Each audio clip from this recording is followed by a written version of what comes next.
So continuing on from the previous example, let's use our first guess. We guessed it was 0.6 plus or minus 0.08. So if I go ahead and highlight that, 0.6 is right there.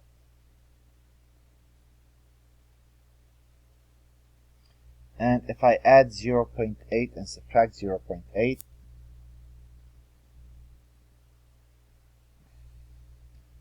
and 0.52. So that would be my first guess. Now, if I go for my second guess, and my second guess, they say, well, and then take two more samples, p hat was 0.51. 0.51 is right there. And 0.71 right there. Using the same margin of error. If I take 0.51, if I add that 0.59, oops, different color. Let me stick with that green. 0.59, and if I subtract 0.8, that will be 0.43. So this second interval is right there. And if I go for the third interval, 0.71, if I add that 0.79, and if I take 8 out, that would be 0.63, and that would be right there. So this is with the 0.71, and this was with the 0.51. Right? If the true proportion of PCC who think that the dog is cute is 0.65, if the actual value is 0.65, 0.65 is right there. And we notice that, then which p hats have confidence interval that contain p? Well, do you notice two of them? Do you notice that that's included in the blue and that's included in the yellow? So we could say it looks like our probability of success is 2/3 or 66.67% right. But are there only 3 samples of 40 PCC students that can be taken? Well, of course not. You could have many of those. Confidence level, the probability, and we denote confidence level by CI, the CL. CI is confidence interval. Confidence level, how confident are you with this data? The probability equals to the proportion of times the confidence interval actually contains the true probability parameter. So that's really what it is. How confident are you of your answer? And we note, if we were to repeat the estimate process a large number of times, the confidence level is the percentage of confidence interval that would actually contain the true population proportion. The notation, we use alpha for confidence level. We use alpha. Alpha is given. The confidence level is 1 minus alpha. So alpha is 1 minus the confidence level, and the confidence level is 1 minus alpha. In general, you're going to be given this, and you need to work this out to figure out what area we're talking about. And we're going to do multiple examples right now to really get that out of the way. So here's one. Note, the critical value, z sub alpha over 2, is the positive z-score that separates the area of alpha over 2 in the right tail, always in the right tail, of the standard normal distribution. It is determined by the confidence level. Standard normal distribution, that means this average is 0. So this is always positive. Z sub alpha over 2, if I want to know what that is, this is how we do it. Well, since it is standard normal, we know that the average is 0 and the standard deviation is 1. And if we want to know z sub alpha over 2, so we would say, well, this is 0.02. I will get my calculator, and since I'm given the area, I'm going to use my inverse normal distribution, if you remember how to do that. and get what that z-score will be.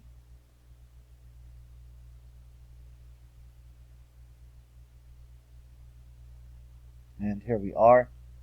If I am to take second distribution and I want inverse normal distribution, I'm taking area of 0.2 and I want the area to the right, and the z-score turns, oops, why did it mark left? I thought I made it right. Huh, there you go. And how do I know it was left? It's negative. If it's standard normal, there we go. 0.84. Now let me check on that. I'm not very happy with that number. Why is that? Let me check. Yeah, I see a mistake. I made it 20%. It was 0.02, 2%, not 20%, right? You guys gotta be careful with these things. There it is, 2.05.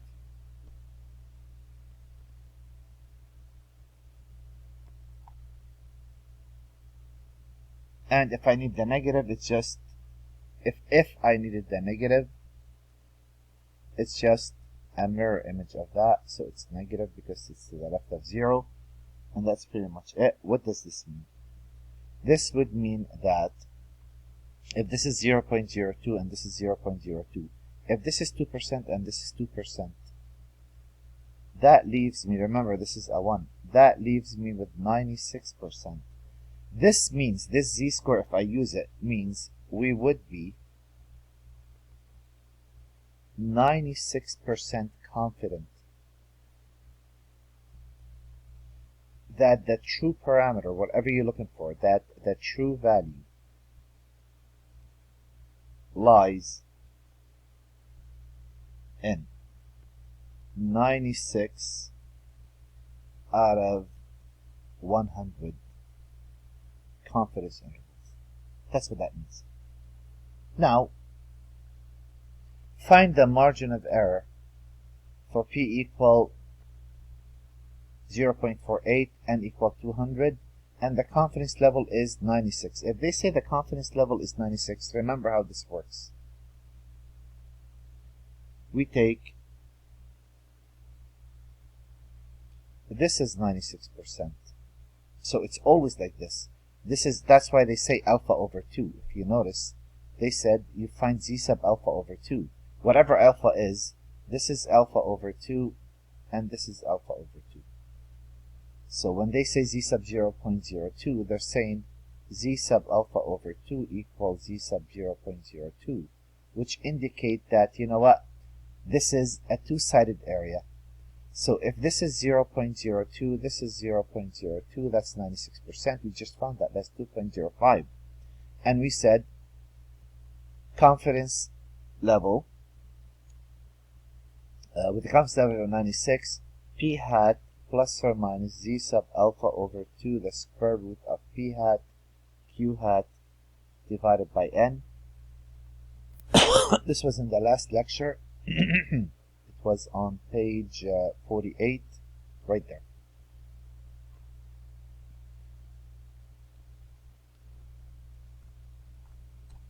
Okay, so p hat was 0.48 plus or minus. Z sub alpha over 2 is 2.05, and you notice that's the value you have to find. P is 48, Q is 1 minus that, 52, and N is 200.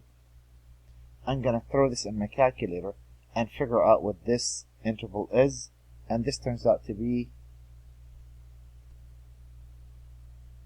if I take 0.48 plus, or let's go with the minus first, minus 2.05 times the square root of parentheses 0.48 times 0.52 divided by 200. Close parentheses equals. So I'm getting 0.48 0.41, right? And if I go in there and I pick that up and go back and change that to a plus, and that's what I have to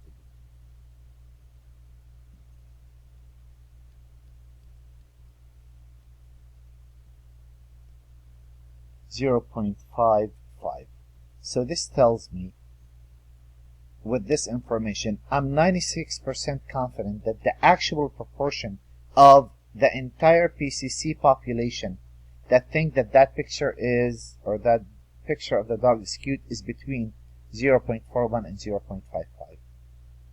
Now, the less confident you are, the smaller the interval is. The more confident you are, the smaller the interval is, and so on and so forth. So it moves back and forth. 80%. So again, I suggest you do this every time. When they say 80%, that means you want this to be 80, which means this is 10% because it's always symmetric. So if I want to find the same value, p hat 48, this is the value that's going to change. Nothing will change except that the proportion is the same, n is the same. The only thing that's going to change, I need to figure out what that value is. Oh, this is my other calculator. Okay, so if I take inverse normal, I want an area of 0.10 now, and I want left or right, it doesn't matter. We're going to keep it right to make it positive, nothing more. And that turns out to be 1.28. So this is 1.28, and you know what? I should show how I'm getting those.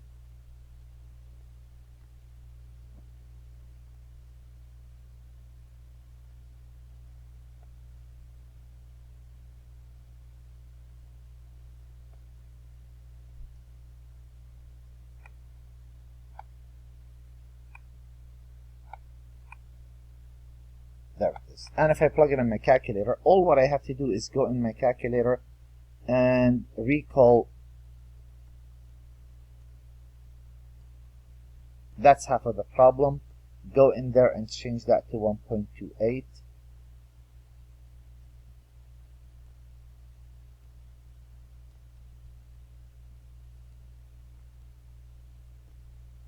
The right side is 0.53. And the left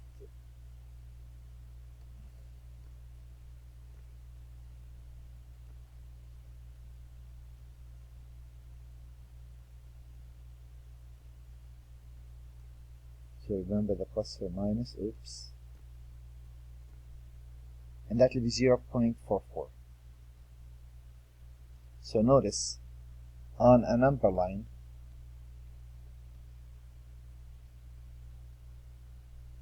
this is from 0.44 to 0.53. I'm 80% confident that the true value is in there. When I want to be 96% confident, notice that 0.41 and 0.55. So to be 96% confidence, I have to enlarge the area that this could be in, right? Oops. If I want to be 99% confidence, I have to make that even bigger. If I want to be 100% confident, I'll go from 0 to 100. So you make it even larger. We're going to do a couple of problems right now really quick. So pretty much, oh, what happened? Here it is. Very good. So if I look at the following example, it says in 2008, a survey of 160 American Democrats, 136 said that they support Medicare for All, also known as the single-payer health care. Find a 95% confidence interval. So alpha is 0.05. Estimate for the true proportion Democrats in America who support Medicare for all. So that's how the problem is going to work. Well, let's see how we're going to do this. First things first, we want to figure out p hat is x over n. In this case, they said 136 out of 160. Roughly, out of the 160 that they asked, 85% support the Medicare for all. Z sub alpha over 2, since that's 0.05 divided by 2. Well, pretty much what you're doing, you're saying if alpha's 5%, this is 95%. You always divide 5% by 2, 2.5%, or 0.025, whatever you like. Remember, if you have this calculator, it works backwards on all of those. So I need the Z. I could go center if I really want to go by 0.95. I could go center, and it'll do that as well. As long as you understand what we're doing, no big deal. So it tells me it's negative 1.96 and 1.96. So we're going to be using these numbers from now until the end of the semester. So this is actually 1.96. We picked the negative. Find the margin of error. The error, if you remember, that's z sub alpha over 2, the square root of p hat q hat over n. That is 1.96 times the square root of 85% are in favor, 15% are not, and they ask 160 altogether. And if I plug this in my calculator, I'll get a plus or minus 0.055. I worked this out already. Let me do these values for you. So let me copy this here. So when you look back at the notes, you know where we got this from.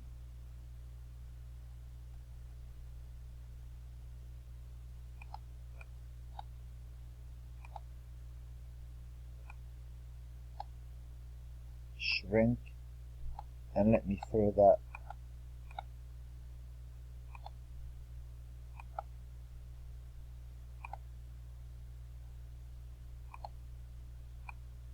right there. Got it. And if I throw this in my calculator as you see it, again, a good practice for us, I want to take, well, 1.96 times the square root. I'm going to use parentheses, 0.85 times 0.15, and I'm going to divide that by 160. Since there's no addition or subtraction, I'll get away with it, and that is a 0.055. And the error is always plus or minus.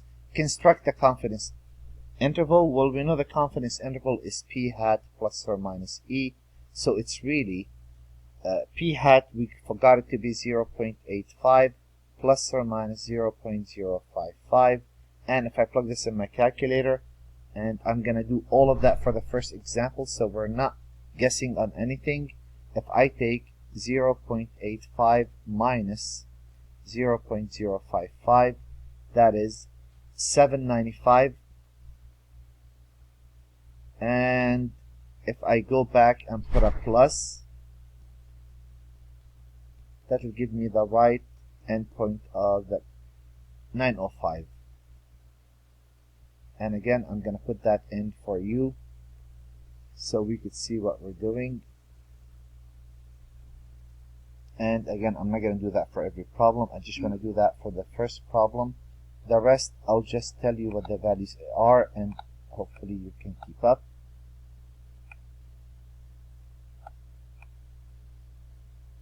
And that's how I got these values. And here, just to show how I got this value,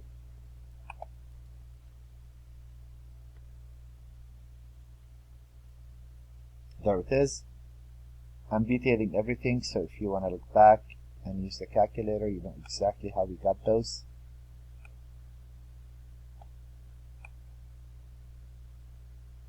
There it is. And interpret this.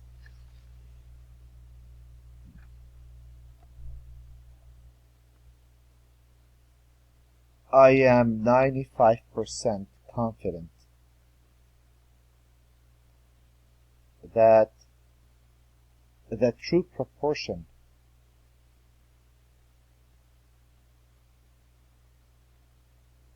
of Democrats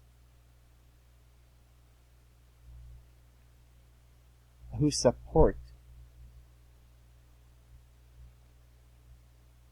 Medicare for all is between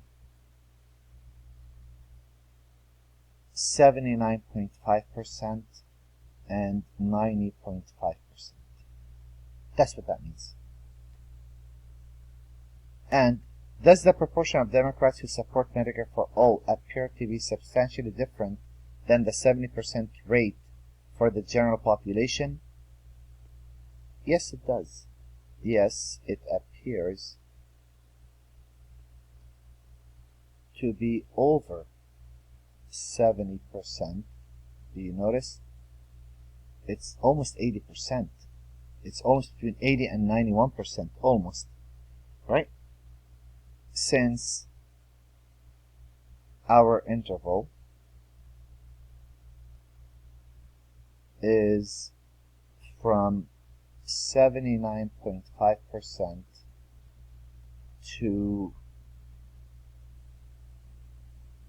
90.5%.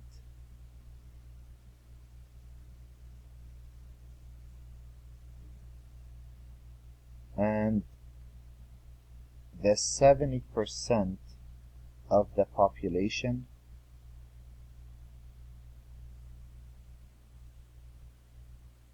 includes non-Democrats, right?